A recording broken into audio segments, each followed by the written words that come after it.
وہ لوگ جو گلی محلے میں بیٹھتے تھے، ایک دوسرے کے ساتھ گپ شپ کرتے تھے، اب وہ بچے آپ کے سامنے یہاں پر پراٹھے بانٹتے نظر آ رہے ہیں، سالن بناتے نظر آ رہے ہیں، چائے بناتے نظر آ رہے ہیں۔ یہ گھر والے ہی آپ کو سپورٹ کرتے ہیں، چاہے وہ آپ کی ماں ہے، چاہے آپ کی بہن ہے، چاہے آپ کی بیوی ہے۔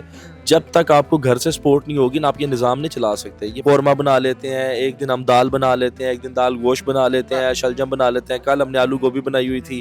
یہ گھر کے کھانے ہیں۔ تو آج اللہ کا شکر ہے باتیں لوگ کرتے ہیں، تو میں سمجھتا ہوں کہ جتنے لوگ زیادہ باتیں کرتے ہیں نا، اس سے میرے حوصلے اور مزید بڑھتے ہیں۔ تو اللہ نے ان کے دل میں یہ جذبہ ڈالا، اور آج اللہ کا فضل ہے کہ یہ نظام جو ہے وہ 400 افراد ہمارے سحری افطاری میں، مجھے کمپنی سے اپنی جو ہے نا وہ ایک موٹر سائیکل بائک ملی، میں گھر لے کے آیا، تو میرے اپنے رشتہ داروں نے کہنا شروع کر دیا کہ تم تو لے سکتے ہو۔ اچھا، یہ آئی فون دیکھ کے مجھے بھی یہی فیلنگ ہے۔ ہیلو پاکستان، آزاد ڈیجیٹل لاہور سے میں ہوں آپ کے ساتھ ظاہر محمود۔ رمضان المبارک خیر اور برکتیں بانٹنے کا مہینہ ہے۔ اس مہینے میں لوگوں کا جو خیرات کرنے کا جذبہ ہے وہ پہلے سے بہت زیادہ بڑھ جاتا ہے۔ آج ہم آپ کو لے کر آئے ہیں میاں میر کالونی میں، جہاں کے لڑکوں نے آپس میں مل کر، جو نوجوان آپس میں گلی میں کھیلتے تھے، انہوں نے اپنے محلے کے مزدوروں کے لیے، غرباء کے لیے، اور وہ لوگ جو استطاعت نہیں رکھتے اچھی سحری اور افطاری کرنے کی، ان کے لیے یہاں پر ایک جگہ پر 300 سے 400 لوگوں کے لیے سحری اور افطاری کا انتظام کیا ہوا ہے، اور وہ 30 کے 30 روزوں میں یہ سہولیات جو ہیں وہ خود پرووائڈ کرتے ہیں، اور نہ صرف انہیں بہترین کھانا یہاں پر دیتے ہیں، بلکہ وہی دوست سارے مل کر یہاں پہ وہ چیزیں بانٹتے ہیں اور لوگوں کے لیے آسانیاں بانٹنے کا کام کرتے ہیں۔ میرے ساتھ موجود ہے سید اویس نقوی صاحب، جو ان تمام معاملات کی نگہبانی کرتے ہیں، نگرانی کرتے ہیں۔ آئیے ان سے بات کرتے ہیں اور جانتے ہیں کہ یہ سلسلہ کب سے شروع ہوا ہے۔ وہ لوگ جو گلی محلے میں بیٹھتے تھے، ایک دوسرے کے ساتھ گپ شپ کرتے تھے، اب وہ بچے آپ کے سامنے یہاں پر پراٹھے بانٹتے نظر آ رہے ہیں، سالن بناتے نظر آ رہے ہیں، چائے بناتے نظر آ رہے ہیں۔ یہ وہ بچے ہیں جو دن کو سکول بھی جاتے ہیں، کوئی کام کے لیے جاتے ہیں۔ یہ وہ بچے ہیں جن کے ماں باپ نے ان کو بڑے لاڈ پیار سے پالا ہوا تھا۔ یہ اپنے گھر میں ایک برتن اٹھا کے ادھر نہیں رکھتے تھے، لیکن اللہ کا وعدہ ہے کہ اللہ اپنے خیر کا کام جو ہے نا وہ چھوٹی جماعت سے بھی لے لیتا ہے۔ تو اللہ نے ان کے دل میں یہ جذبہ ڈالا، اور آج اللہ کا فضل ہے کہ یہ نظام جو ہے وہ 400 افراد ہمارے سحری افطاری میں ہو جاتے ہیں، اور 500 سے زائد افراد ہمارے افطاری کے دسترخوان پہ ہوتے ہیں، وہ بھی یہی بچے مینج کر رہے ہوتے ہیں الحمدللہ۔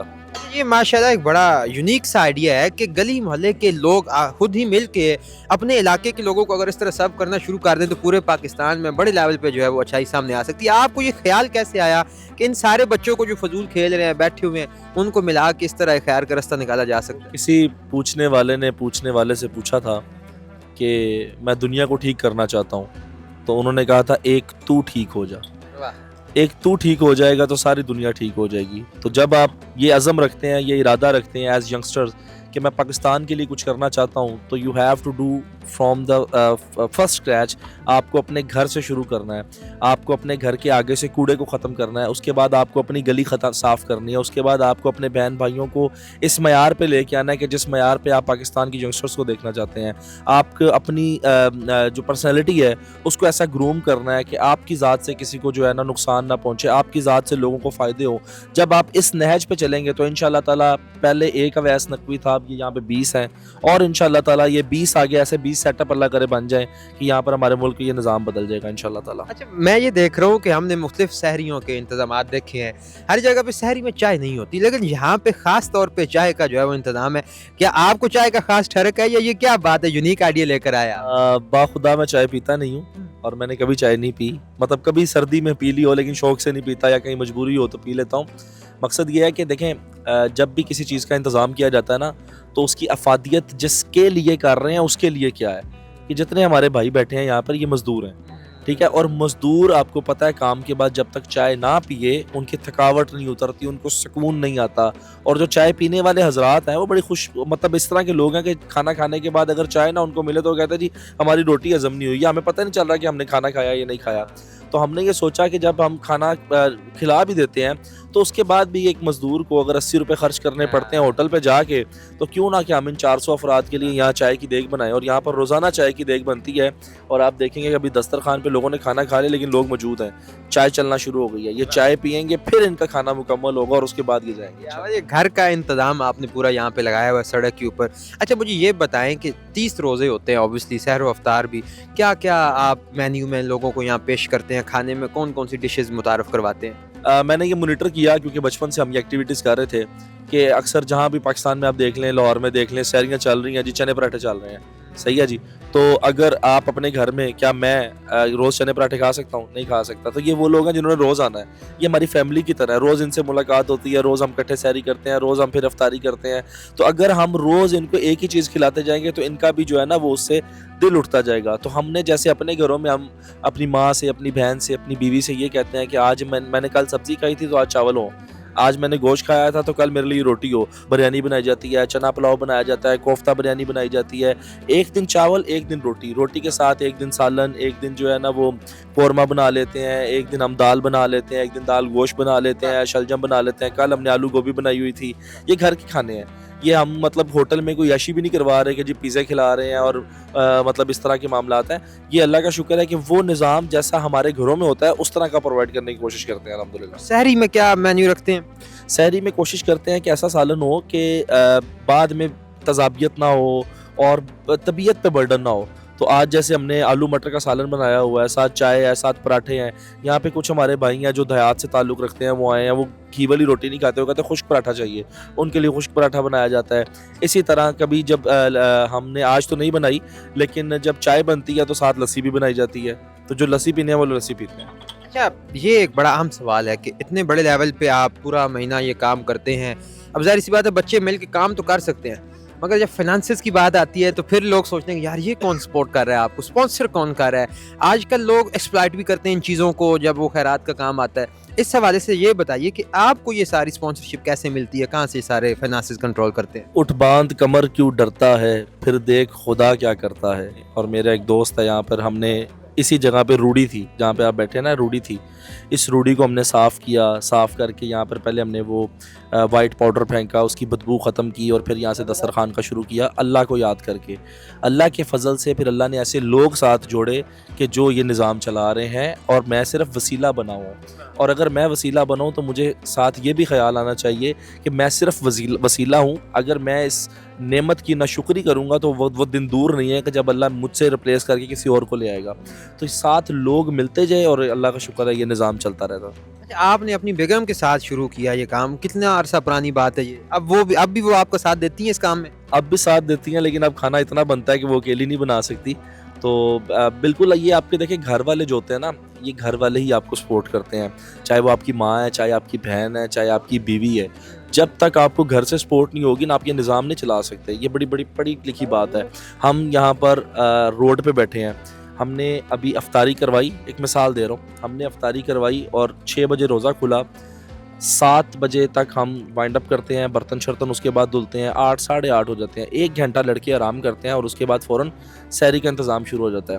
سحری کا آٹا گوندا جاتا ہے, پراٹھے بنائے جاتے ہیں, سالن بنایا جاتا ہے. ابھی اس وقت جو ہے وہ تقریباً 3:15 کا ٹائم ہو رہا ہے, تو 3:15 بجے تک سحری کھلائی جائے گی. اس کے بعد جب لوگ فجر کی نماز پڑھ کے واپس آتے ہیں, پھر برتن دھوئے جاتے ہیں, اور پھر میرے لڑکے سو جاتے ہیں.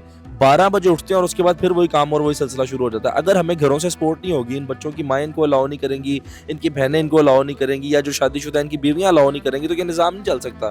لیکن اللہ جب نظام چلانا چاہتا ہے تو وہ لوگوں کے ساتھ اس طرح کے لوگ جوڑ دیتا ہے کہ جیسی تسبیح ہوتی ہے اس میں اس طرح کا دانہ ڈالا جاتا ہے. مطلب روزوں میں آپ سارا کچھ چھوڑ چھاڑ کے بعد یہ لوگوں کو کھانا کھلاتے ہی رہتے ہیں سارا دن, ساری رات؟ نہیں, ہمارے ذریعہ معاش بھی ہے الحمدللہ. میں ایک نجی کمپنی میں جاب کرتا ہوں, انشورنس کمپنی میں, تو وہاں بھی جاتے ہیں, وہاں بھی کام کرتے ہیں. لیکن اللہ نے کام لینا ہوتا ہے, وہ نظام بنا دیتا ہے. 3 سے 4 گھنٹے کی نیند اگر ہم لے رہے ہیں تو کوئی نہیں, انشاءاللہ تعالیٰ آخرت سنورے گی. اچھا, مجھے یہ بتائیے کہ 400 بندے 500 بندے کے لیے سحر و افطار کا انتظام کرنا یہ خالہ جی کا گھر نہیں ہے, بڑا مشکل کام ہے. کون کون سے مسائل اور مشکلات کا آپ کو سامنا کرنا پڑتا ہے اتنے سارے لوگوں کی سحری اور افطاری کا انتظام کرتے وقت؟ دیکھیں, میں نے جب اس کا آغاز کرنا چاہا نا, تو میرے استاد محترم ہے پیر سید ہارون علی گیلانی صاحب, ان سے میری ڈسکشن ہوئی. میں نے ان کو بتایا کہ میں دسترخوان لگانا چاہتا ہوں, تو ان کے پہلا جملہ یہ تھا کہ اگر باتیں سننے کا حوصلہ تو شروع کر لو. تو میں نے ان کو کہا تھا کہ کوئی ایسا مسئلہ نہیں ہے, باتیں سننی پڑیں گی. تو انہوں نے کہا تھا ٹھیک ہے, پھر آپ آغاز کرو. تو آج اللہ کا شکر ہے باتیں لوگ کرتے ہیں. تو میں سمجھتا ہوں کہ جتنے لوگ زیادہ باتیں کرتے ہیں نا, اس سے میرے حوصلے اور مزید بڑھتے ہیں. لوگ کہتے ہیں میں نے مطلب مجھے کمپنی سے اپنی جو ہے نا وہ ایک موٹر سائیکل بائک ملی, ٹھیک ہے, تو میں گھر لے کے آیا, تو میرے اپنے رشتہ داروں نے کہنا شروع کر دیا کہ تم تو لے سکتے ہو, کوئی ایسا مسئلہ نہیں ہے. وہ یہی سوچتے ہوں گے نا کہ یہ پیسے کھا رہا ہے, کوئی ایسا مسئلہ نہیں ہے, تم تو لے سکتے ہو. تو میں نے اس کو بڑے عزت کے دل سے قبول کیا, اور مجھے ان کی وہ بات یاد آئی کہ کوئی مسئلہ نہیں, لوگ باتیں کرتے ہیں. اچھا یہ آئی فون دیکھ کے مجھے بھی یہی فیلنگ ہے. اللہ کا شکر ہے جی, اللہ نے اس قابل کیا ہے. میں نے ماسٹرز کیا ہے اور میں اچھی ارننگ کرتا ہوں. اللہ سبجیکٹس میں ماسٹر کیا؟ میرا مارکیٹنگ میں ماسٹرز ہے. 2015 میں میں نے ماسٹرز کیا تھا فروری میں, اور مارچ میں اللہ نے مجھے جاب دے دی تھی. 1 مہینہ بھی میں فری نہیں رہا, اور مارچ 2015 سے لے کے آج 2025 مارچ چل رہا ہے, 10 سال ہو گئے ہیں. پیسے کما رہے ہیں, اپنے پہ لگا رہے ہیں, اللہ کا شکر ہے, اور اللہ کے دیے ہوئے میں سے آگے دے رہے ہیں. اور جب دعا کرتے ہیں تو یہی کرتے ہیں کہ یا اللہ اگر تو نے رزق دیا ہے تو ساتھ یہ بھی حوصلہ دیں کہ اس کو خرچ کر لیں, ٹھیک ہے, اور ساتھ یہ دعا کرتے ہیں کہ یار میرے پروردگار یہ رزق دے دیا, اس کو خرچ کرنے کا حوصلہ دے دیا, اب میرے مولا اس کو اوقات میں بھی رکھی. یہ نہ ہو کہ دل میں یہ آ جائے کہ یہ میں کروا رہا ہوں یا مجھ سے ہو رہا ہے. یہ سلسلہ لوگوں میں رزق تقسیم کرنے کا صرف رمضان میں ہی ہوتا ہے یا اس کے بعد بھی چلتا رہتا ہے؟ نا جی, اللہ کا بڑا شکر ہے, ہماری اوقات سے زیادہ اللہ نے ہم سے کام لے رہا ہے. تامع مسکین فاؤنڈیشن اس وقت ہمارے 2 دستکاری اسکول ہیں, اور آپ ان جگہوں کے نام سن کے حیران رہ جائیں گے. ایک سبی بلوچستان میں چل رہا ہے, کولو بلوچستان میں چل رہا ہے. کولو تو میں گیا ہوں. اچھا جی, ماشاء اللہ. صوبت پور میں ہمارا ایک ابھی دستکاری اسکول اوپن ہوا ہے. 2 ہماری قرآن اکیڈمیز ہیں, ایک ہری پور میں چل رہی ہے اور ایک ادھر لاہور میاں میر میں چل رہی ہے. اس کے علاوہ ہمارے نیکی کی تندور کے نام سے ہمارے بہت سارے تندور ہیں, اللہ کا شکر ہے. 250 سے زیادہ تعداد ہے کہ جو دسترخوان نیکی کی ٹوکری کے نام سے تندور ہے وہ چل رہے ہیں. اس کے علاوہ ہمارا نیکی کے راشن کے نام سے ماہانہ بیوہ عورتوں کو راشن دیا جاتا ہے, وہ سلسلہ چل رہا ہے. اس کے علاوہ ہمارا واٹر از لائف پروجیکٹ ہے. پھر فلڈ میں ہم نے بڑا کام کیا, راجن پور, رجحان, فاضل پور, یہ وہ جگہوں کے نام بتا رہا ہوں کہ جہاں میں خود جا کے 10 دن رہا ہوں, میری ٹیم وہاں پہ رہی ہے. اور ہم نے جو ہے نا وہ اڈاپٹ اے فیملی پروجیکٹ ایک شروع کیا, اور اس پروجیکٹ کا کمال یہ تھا کہ ہم نے صرف 57 فیملیز کو آئیڈینٹیفائی کیا. ہم نے زیادہ سینکڑوں کی طرف نہیں گئے. 57 فیملیز وہ تھی کہ جن کو ہم نے پانی سے یعنی کہ فلڈ سے ایویکویٹ کیا, ان کے لا کے ان کے لیے ٹینٹ ہاؤس بنائے, ان کو ٹینٹوں میں رکھا, پھر ان کو کھانا مہیا کرتے رہے. پھر اس کے بعد انہی ٹینٹوں کے ساتھ ایک ہم نے چھوٹا سا اسکول بنایا ان کے بچوں کے لیے. پھر انشاءاللہ تعالیٰ جب ان کا وہ پانی سوکھنا شروع ہو گیا, پھر ان کو آہستہ آہستہ ان کے گھر بنا کے. یہ سارا کام آپ خود ہی اپنی نگرانی میں کر رہے ہیں یا آپ سے اوپر بھی کوئی پوسٹ پہ کام کر رہا ہے بندہ؟ دیکھیں جی, ہماری ہے تامع مسکین فاؤنڈیشن. اب اللہ کا شکر ہے یہ رجسٹرڈ ادارہ ہے, تو اس میں بورڈ آف ڈائریکٹرز ہیں. ڈاکٹر حامد صاحب جنہوں نے اس چیز کا آغاز کیا تھا, وہ اب غریق رحمت کرے اللہ اس دنیا میں نہیں رہے, تو ان کی فیملی, میری فیملی, ہم سب مل کے چلا رہے ہیں الحمدللہ. تو اللہ کا فضل ہے, یہ نظام بہترین طریقے سے چل رہا ہے. جی بہت بہت شکریہ سید اویس نقوی صاحب, بڑا اچھا لگا آپ کے مشن کو سن کے, اور لوگوں میں آسانیاں اور رزق تقسیم کرنے کا جو آپ میں ایک ولولہ تازہ ہے نا, اس کو جان کے بڑی خوشی ہے. اللہ تعالیٰ آپ کی توفیقات میں اضافہ کرے. تو ناظرین, آپ نے دیکھا کہ کس طرح تامع مسکین فاؤنڈیشن کے تحت سید اویس نقوی صاحب روزانہ بلکہ پورا سال ہی ان کا یہ سلسلہ چلتا رہتا ہے کہ یہ لوگوں میں رزق تقسیم کرنے پر یقین رکھتے ہیں, اور ان کو اس مشن میں جو ہے وہ بہت کامیابی بھی ماشاءاللہ مل رہی ہے. اور لوگ یہاں پر آتے ہیں, سحری کرتے ہیں, افطاری کرتے ہیں, اور ان کو دعائیں دیتے ہیں, اور انہوں نے اپنے گلی محلے کے لڑکوں کو بھی اسی کام میں ساتھ لگا لیا ہے. تو مجھے امید ہے کہ آپ کو ان کی کہانی سن کر بہت اچھا لگا ہوگا. اس کے ساتھ ہی مجھے دیجیے اجازت, دیکھتے رہیے آزاد ڈیجیٹل. خدا حافظ.